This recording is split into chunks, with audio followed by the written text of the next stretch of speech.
Tari Keser Bojong merupakan karya tari jaipongan pertama yang diciptakan Gugum Gumbira akhir tahun 1978.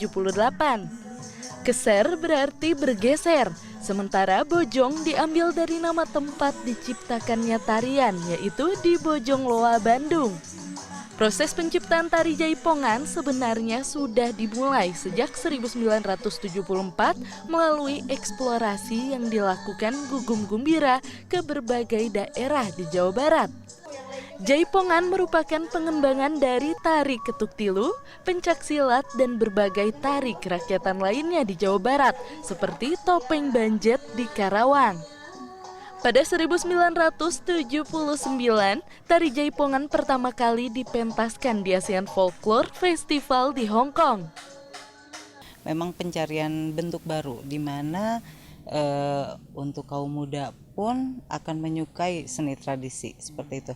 Jadi bukan cuma, maksudnya memang ketika itu lagi dilarang yang musik-musik luar masuk gitu kan. Nah jadi dari situ beliau menggali gimana caranya itu maksudnya bisa setara, yang energik, yang dinamis dan disukai anak muda. Dari mulai tahun 74, tahun 78 sudah mulai ada bentukannya tuh. Sudah ada mulai lahir tarian yang baru. Jadi artinya ya mungkin 77, 78 itu sudah mulai terbentuk gitu ya. Sudah formulanya tuh udah jelas gitu. Kayak gitu. Jadi pas 79 itu memang sudah sudah fix ini jaipongan. Kini semakin banyak sanggar yang mengajarkan tari jaipongan. Salah satunya Sanggar Dapur Pangbarep di kawasan Cibiru, Bandung. Berdiri sejak 2016, sanggar ini rutin mengajarkan tari jaipongan kepada ratusan murid mulai dari usia anak hingga dewasa. Untuk menarik minat generasi muda, sanggar ini juga mengkreasikan gerakan jaipongan sehingga terlihat kekinian. Namun demikian, gerakan pakem jaipongan tetap menjadi landasan utama. Mungkin ciri khas setiap sanggar itu atau setiap padepokan itu berbeda-beda. Nah, salah satu ciri khas di Pangbarep ini adalah kita lebih kepada rakyat. Nah, kita lebih kepada menghibur. Jaipongan ini sendiri kita mengusung 3G yang ada di jaipongan itu sendiri, yaitu gitek, goyang, dan geol. Mungkin lebih ke situ sih kalau ciri khas dari kami. Kita lebih kepada mengenali ya, mungkin ngigelan. Kalau ngigelan itu nari ya, ngigelan zaman. Artinya kita mengikuti zaman, mengikuti era. Tapi kita juga tidak keluar dari pakem itu sendiri gitu. Pakem-pakem tari jaipongan yang sudah ada, yaitu dari Jugala itu. Kemudian kita mix ya, bukan mix atau lebih dikembangkan ya, lebih dikembangkan mengikuti zaman anak muda sekarang lagi apa sih gitu. Mereka lagi seru apa nih gitu. Mungkin lebih kepada gerakannya yang kita lebih dimodifikasi. Rata-rata dibutuhkan waktu latihan sekitar 1 tahun untuk bisa mempelajari dasar-dasar gerakan jaipongan secara benar. Ternyata meskipun terlihat mudah, namun ternyata gerakan tari jaipongan ini cukup sulit ya dilakukan terutama oleh orang awam. Dibutuhkan konsentrasi yang cukup tinggi untuk bisa mengikuti gerakan jaipongan secara benar. Wow.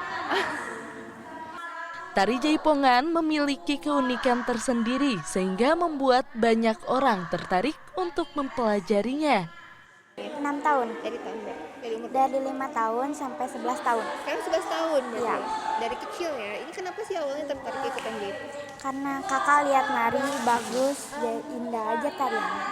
Pertama kali mungkin karena awalnya melihat terlebih dahulu tarian-tarian jaipongan, ternyata tertarik tuh dari mulai TK sebenarnya. Cuman karena mungkin orang tua takutnya hanya keinginan anak kecil gitu ya, hanya keinginan semata gitu. Jadi kita tunggu sampai kelas 2 SD baru saya dimasukkan ke sanggar, dan alhamdulillah masih berlanjut sampai saat ini.